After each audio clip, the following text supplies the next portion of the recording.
Hello and good morning everyone. I welcome you all at Eduverse IAS. I hope everyone is doing well.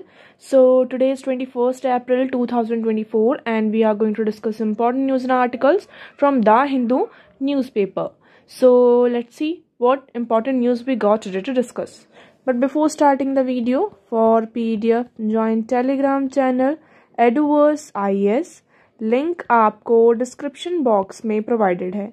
Make sure video को and तक देखें so that सारी important news आपकी यहाँ पर cover हो.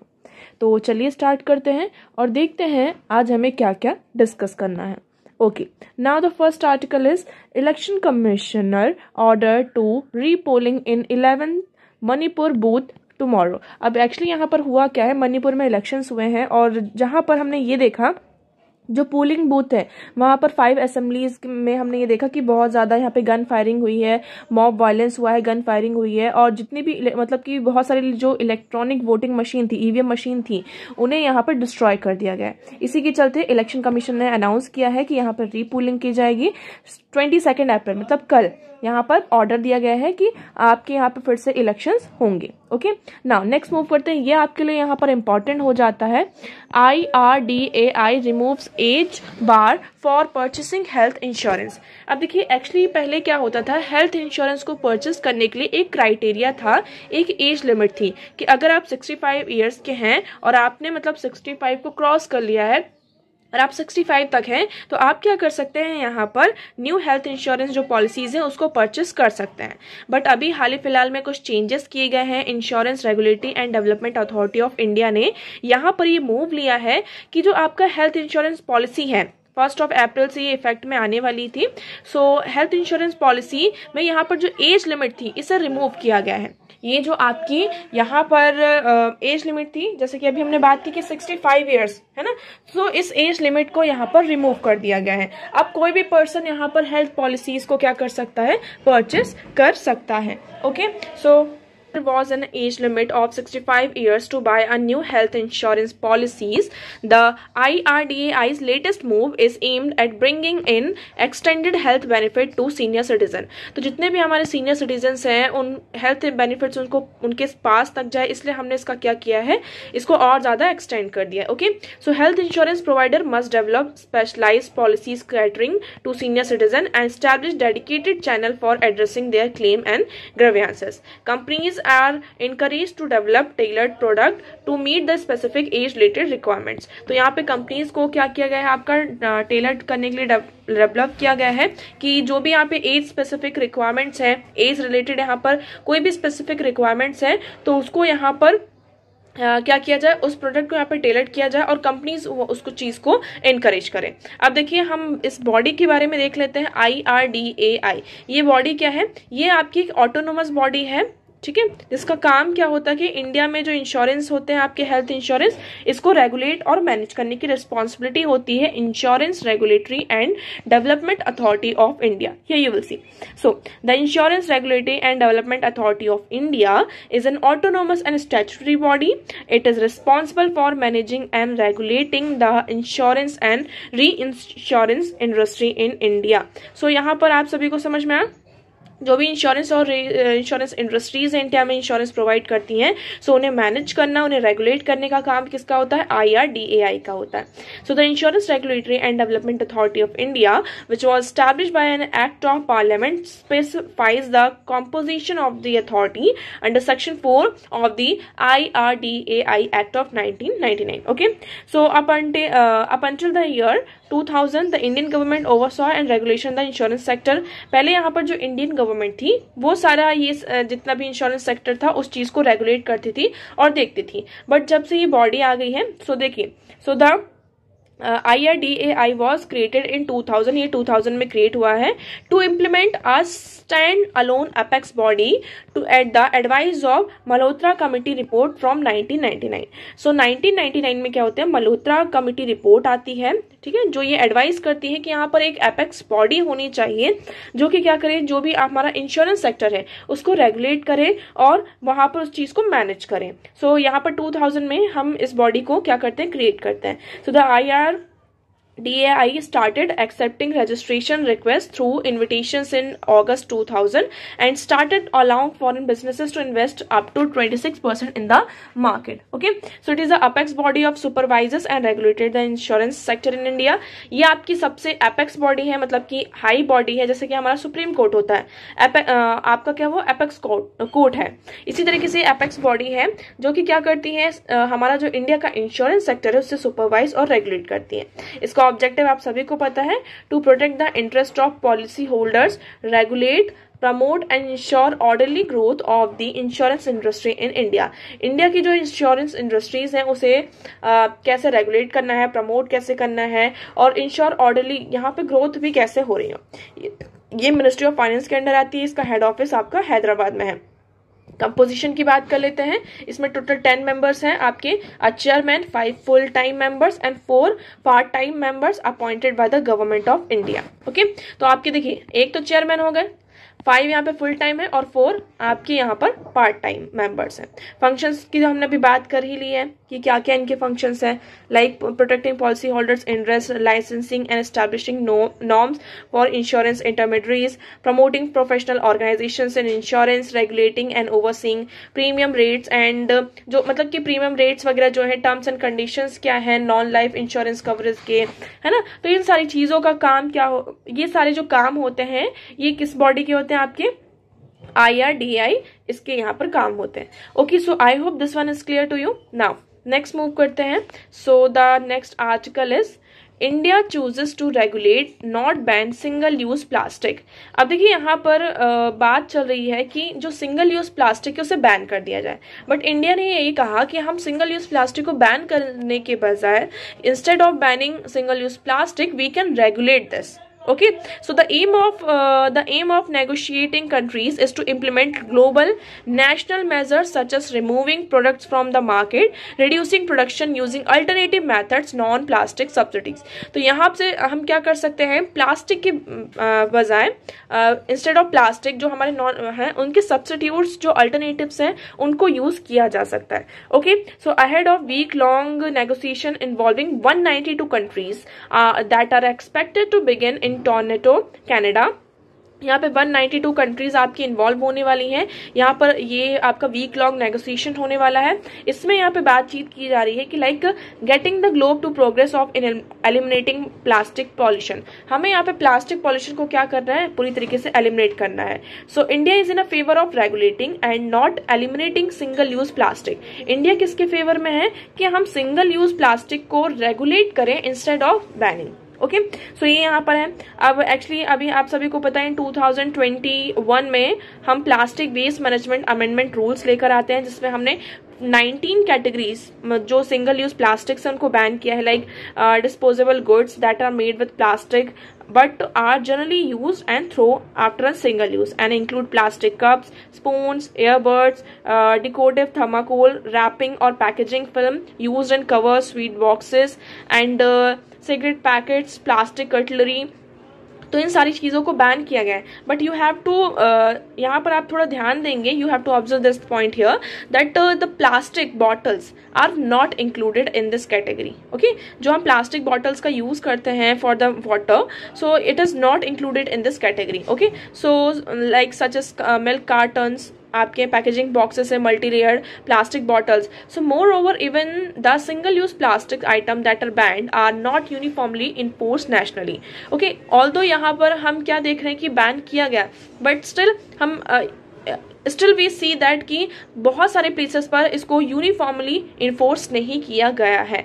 Still यहाँ पर जो रिटेल गुड्स हैं यहाँ पर इन आइटम्स का क्या करते हैं, यूज करते हैं. सो of the nearly 17 topics that countries are expected to deliver upon, one of them involves problematic and avoidable plastic products including single use plastic. Okay, अब further इसमें हम देखते हैं क्या चीजें निकल कर आती हैं. Now next मूव करते हैं. So the next article is Tamil Nadu uses inexpensive method to treat rodenticide poisoning. अब रोडेंटिसाइड पॉइजनिंग क्या होता है इसके बारे में पहले पता होना चाहिए. जो आपके रैट होते हैं, है ना, तो अगर रेड का जो पॉइजन होता है अगर वो आपकी बॉडी में आ जाता है, इंजेक्शन हो जाता है, that contains yellow phosphorus, so is a major problem in few state. बहुत सारे स्टेट्स में ये बहुत बड़ा मेजर सामने निकल कर आ रहा है। अब ये फॉस्फोरस हम क्यों लेंगे, मतलब कि ये जो पॉइजन है हमारी बॉडी में कैसे आएगा? सो हम क्या करते हैं, इस तरीके के जो आपके पॉइजन्स हैं उसको यूज करते हैं रेड को भगाने के लिए। तो समटाइम्स वो क्या होता है हमारे फूड आइटम्स में भी मिक्स हो जाता है, हम कभी कभी खेतों में डाल देते हैं, कुछ इस तरीके की चीजें होती हैं। तो इससे क्या होता है वो हमारी फूड ग्रेन्स में आ जाता है, जिसके कारण आपकी फूड पॉइजनिंग हो जाती है, और फूड पॉइजनिंग कह सकते हैं। और जो मतलब कि आपका ये हम किसकी बात कर रहे हैं, रोडेंटिसाइड पॉइजनिंग की। अब इससे क्या होता है, हम जो हमारे लीवर इंजरीज होती हैं, है ना, और एक्यूट लीवर फेलियर के जो केसेस आते हैं वो हमारे सामने निकल कर आते हैं। So currently 17 government hospital across 15 district in the state undertake plasma exchange to treat rodenticide induced acute liver injuries and acute liver failure cases. अब एक्चुअली पहले क्या हो रहा था, जैसे कि आपका लीवर खराब है, ठीक है, लीवर खराब है, अब उसके लिए क्या करना पड़ रहा था, या तो लीवर ट्रांसप्लांटेशन होना है। लेकिन प्रॉब्लम क्या आ रही है कि 99 पेशेंट्स इस चीज को एक्सेस नहीं कर पा रहे थे, लीवर ट्रांसप्लांटेशन को। क्यों? पहली बात तो इसमें हमें अर्जेंट नीड होती है ना, अर्जेंट नीड होती, तो पहली बात तो डोनर नहीं मिल रहा है, डोनर की इतनी ज्यादा कमी हो रही है। सेकेंड चीज, यहाँ पर डोनर मिलने के बाद भी मैच नहीं हो पाता है ना, हर एक चीज यहाँ पे मैच होती, लाइक आपका ब्लड ग्रुप मैच होना चाहिए, तो वो match due to lack of match decrease donor and live related यहाँ पे डोनर मिल ही नहीं रहे हैं। सो ये, और जो ये ट्रांसप्लांटेशन होता है it is very expensive sometimes, जब the patients are not able to afford this. So plasma यहाँ पर एक न्यू मेथड लेकर आया गया है, प्लाज्मा एक्सचेंज, कि हम क्या कर सकते हैं, प्लाज्मा एक्सचेंज ये जो मेथड है इससे ट्रीट किया जा सकता है। सो इन 2022 and 23 1237 acute liver toxicity patients were treated, of them 825 63.9% survive. तो इसमें यहाँ पर हमने ये देखा कि 22 एंड 23 की बात है, टोटल यहाँ पर 1200 अप्रॉक्सीमेटली 1200 लीवर के पेशेंट्स थे, उसमें से 825 जो परसेंटेज रेट रहा सर्वाइवल का, it was 63 more than half. तो यहाँ पर ये कहा जा रहा है कि हम इससे जो हमारा प्लाज्मा एक्सचेंज है, using plasma exchange through a centrifugal method, इससे हम क्या कर सकते हैं, रोडेंटिसाइड पॉइजनिंग से जो पेशेंट्स हैं उनको ट्रीट किया जा सकता है। Okay, so I hope this one is clear to you. Now यहाँ पे ये एक आज की ज्यादा स्नैपशॉट यहाँ पे वो नहीं है। सो देखिए, AI doubles detection rates for esophageal cancer. So scientists have developed an AI system that can boost detection rate for cancerous and precancerous lesions in the oesophagus. तो अगर देखिए इसोफेगस में अगर कैंसर होने वाला है या फिर कैंसर होने के चांसेस हैं, तो यहाँ पे साइंटिस्ट के द्वारा एक AI सिस्टम को डेवलप किया गया है कि हम उस कैंसर को डिटेक्ट किया जा सकता है। ओके, सो इसमें यही है, इसमें वेरियस एल्गोरिथम्स का यूज किया गया है। अब तक यहाँ पर चाइना में 3000 पेशेंट्स के ऊपर टेस्टिंग की गई है और यहाँ पर हमने उस चीज को डिटेक्ट किया है। ओके, नाउ नेक्स्ट मूव करते हैं। सो आज का नेक्स्ट आर्टिकल है, Why are sugary processed food harmful? अब देखिए, अभी कुछ दिनों पहले ही ये आर्टिकल आया था, आज फिर से इस आर्टिकल को अच्छे से बता दिया जाए कि नेस्ले का यहाँ पे पूरा केस आया था कि नेस्ले क्या करते हैं, जो इंडिया में और साउथ अफ्रीका में जो फूड आइटम्स बेचे जा रहे हैं उनके द्वारा फूड प्रोडक्ट्स, उसमें शुगर का जो कंटेंट है it is very high. WHO के द्वारा यहाँ पर बताया गया है, WHO का इवन यहाँ पर उन्होंने रेगुलेशंस निकाले हैं, गाइडलाइंस है उनकी कि दिन में 25 ग्राम से ज़्यादा यहाँ पर शुगर का इंटेक नहीं होना चाहिए। अगर ये ज़्यादा होता है तो ये हमारे लिए हार्मफुल हो सकता है। लेकिन इंडिया की बात करते हैं, इंडिया में इससे भी ज़्यादा यहाँ पर हो जाता है 25 ग्राम, क्या हम 40 ग्राम से भी ज़्यादा यहाँ पर एक दिन में 40 ग्राम से भी ज़्यादा शुगर का इंटेक कर लेते हैं। अब सबसे पहले हम बात करते हैं बच्चों की यहाँ पे बात करते हैं, जैसे कि आप बच्चों को दूध देते हैं, उसमें हम बॉर्नविटा मिक्स करते हैं, है ना, बॉर्नविटा मिक्स करते हैं, हॉर्लिक्स मिक्स करते हैं। क्या आपने उसके कभी इंग्रेडिएंट्स को रीड किया है? उसमें तो हम मानते हैं ठीक है, अगर हम उसका पाउडर नॉर्मली ड्राई उसका जो पाउडर होता है उसको आप कभी खाकर देखिएगा, वो स्वीट होता है, मीठा होता है। तो उसमें जो शुगर का कंटेंट होता है, मतलब 100 ग्राम में 86.7 ग्राम जो शुगर होता है, ये ऑब्जर्व किया गया है, 49.8, जो कि बहुत ही ज़्यादा होता है। ऊपर से इंडिया में बात करते हैं, हमने बॉर्नविटा मिक्स मिक्स भी कर दिया है मिल्क में, स्टिल जो हमारी मदर्स होती हैं वो एक्स्ट्रा शुगर उसमें ऊपर से जो शुगर होता है उसको ऐड किया जाता है। सो ये सबसे बड़ी प्रॉब्लम हमारे लिए यहाँ पर बनता जा रहा है। सेकेंड, आपने यहाँ पे सेरेलैक्स का नाम सुना होगा। सेरेलैक्स मतलब बच्चों को दिया जाता है, छोटे बच्चे जो इन्फेंट्स होते हैं उन्हें दिया जाता है ताकि उन्हें सारे जो न्यूट्रिएंट्स हैं वो मिले। लेकिन उस सेरेलैक्स में भी हमने ये देखा कि जो आपका आप यहाँ पे ये will see the closure look in at the ingredients of wheat, Apple, cherry, baby cereals for kids from 8 months up to 24 months marketed by Nestle under the brand name Cerelac in India revealed that contain 24 gram per 100 gram of total sugar. अब यहाँ पर 100 ग्राम में total 24 gram of sugar उनको देखने को मिलता है। Okay, जिससे आप देखिए अगर जो मदर का जो मिल्क होता है, जिससे मदर मिल्क करती है, उसमें वो जो बहुत कम शुगरी होता है, बहुत ही कम होता है। ओके, सो अगर इस तरीके के दिए जाएंगे तो बच्चों के ईच डे हर एक मतलब कि हम बात करते हैं हर दिन वो 24 ग्राम ऑफ क्या कर रहे हैं, शुगर का इंटेक कर रहे हैं। और अगर यहाँ पर शुगर का इंटेक उनका ज़्यादा होता है, छोटे बच्चों की बात हो रही है 8 मंथ से लेकर 24 मंथ्स तक के, सो एक्स्ट्रा शुगर से यहाँ पर क्या होता है, बेबी में जो बेबी का जो पेनक्रियाज होता है, अननेसेसरी यहाँ पर आपकी बॉडी में शुगर आ रहा है तो हमारा पेनक्रियाज के ऊपर क्या पड़ेगा, यहाँ पे प्रेशर होगा तो पेनक्रियाज यहाँ पे एक्सेस में इंसुलिन जो होता है उसका प्रोडक्शन करेगी, और जिसके कारण यहाँ पे डायबिटीज और ओबेसिटी जैसी जो चीजें हैं वो फ्यूचर में फेस करनी पड़ती हैं। Okay, so maltodextrin to improve flavor and texture is harmful as the white starchy powder of maltodextrin has higher glycemic index than table sugar. Okay, so अब यहाँ पर क्या हम मेजर्स ले सकते हैं। वे फॉरवर्ड क्या है, वे फॉरवर्ड यही है कि जो मिल्क सीरियल बेस्ड कॉम्प्लीमेंट्रीज हैं, है ना, फूड आइटम्स हैं, तो इसमें लैक्टोज और शुगर ग्लूकोज के पॉलीमर्स हैं, उनको प्रेफर करना चाहिए instead of sucrose and fructose. ये यहाँ पर कुछ शुगर्स के टाइप्स हैं, उनके बारे में डिस्कस किया गया है। So the regulation permit sugar has the regulation needed to be relook. अब देखिए कुछ रेगुलेशन मतलब रूल्स की बात करते हैं कि हाँ शुगर का इसमें इतना इंटेक इतना होना चाहिए, तो इसका मतलब ये है कि रेगुलेशन क्या कर रहा है, शुगर को परमिट कर रहा है। तो हमें पहले बात तो रेगुलेशंस को रीलुक करने की जरूरत है कि आप यहाँ पर क्या और कैसे कर रहे हैं। So that should be a way forward, जिससे हमें इन सारी चीजों से बचा जा सकता है। Okay, now next article is what are the green credit program rules. अब देखिए 12 अप्रैल को environment ministry issued guidelines on its green credit program 2 months after it had prescribed rules governing the first initiative afforestation. अब देखिए afforestation के लिए यहाँ पर ministry of environment ने क्या किया है, ग्रीन क्रेडिट प्रोग्राम लेकर आए। ग्रीन क्रेडिट प्रोग्राम क्या है, इसके रूल्स क्या है, इसके बारे में हम शॉर्ट में समझते हैं। ठीक है, इसकी स्टोरी समरी समझते हैं। इसका ये है कि आपने क्या किया, एक यहाँ पर पेड़ लगाया, ट्री लगाया, प्लांट किया, और 2 साल बाद हम देखेंगे कि अच्छे से फ्लरिश हो रहा है कि सारी चीजें नहीं। तो अगर ये हो गया, आपने किया ये, तो इससे तहत आपको क्या मिल जाता है, एक ग्रीन क्रेडिट मिल जाता है आपके पास। इस तरीके से आप क्या कर सकते हैं, बहुत सारी क्रेडिट्स जनरेट कर सकते हैं। ठीक है, ये सारी चीजें हो गई। इसका मेन प्रोग्राम का आइडिया ये था, देखें, this program was officially unveiled in October 2023. It has its provenance in mission life, a principle frequently articulated by Prime Minister Narendra Modi. Its goal is to lay an emphasis on sustainability, reduce waste and improve the natural environment.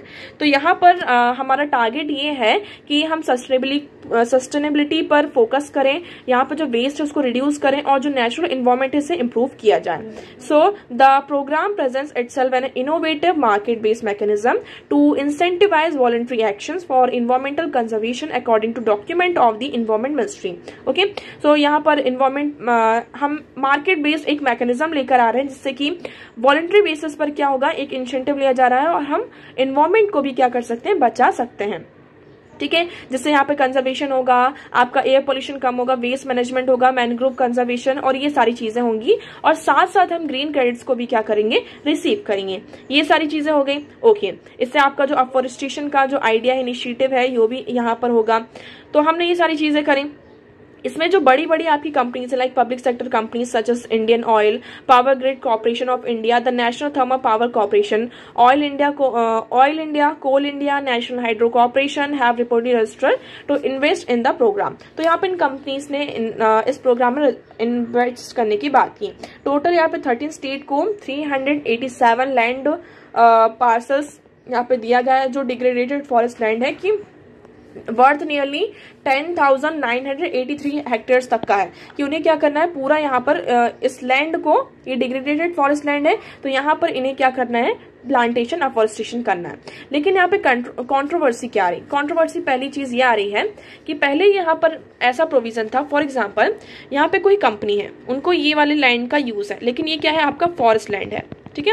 पहले ये था कि अगर आप इस land को use करना चाहते हैं और ये जो एरिया है फॉरेस्ट वाला, आपने जितना इसको डिस्ट्रॉय किया है तो आप किसी दूसरे प्लेस पर उतना ही क्या करेंगे, यहाँ पर अफॉरेस्टेशन करेंगे, उतने ही प्लांट्स और ट्रीज को प्लेस करेंगे। तो पहली चीज में ये बताया जा रहा है कि ये जो पहले वाला मेथड था ना, ये ज्यादा अच्छा था।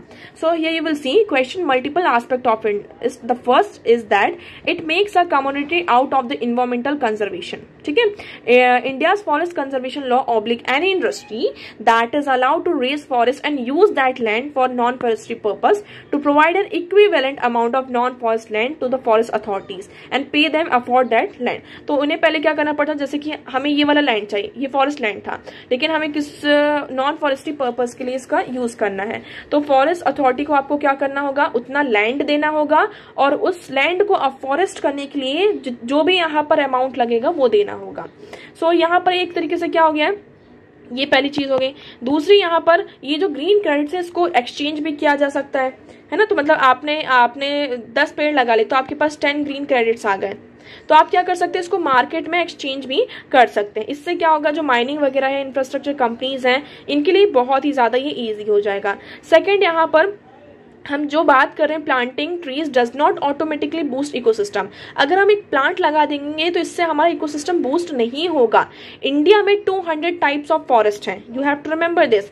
इन India there are 200 types of forest, some of grassland, some are dominated by shrubs, and there have been studies show that planting the wrong type of trees could foster invasive species and prevent a sustainable ecosystem.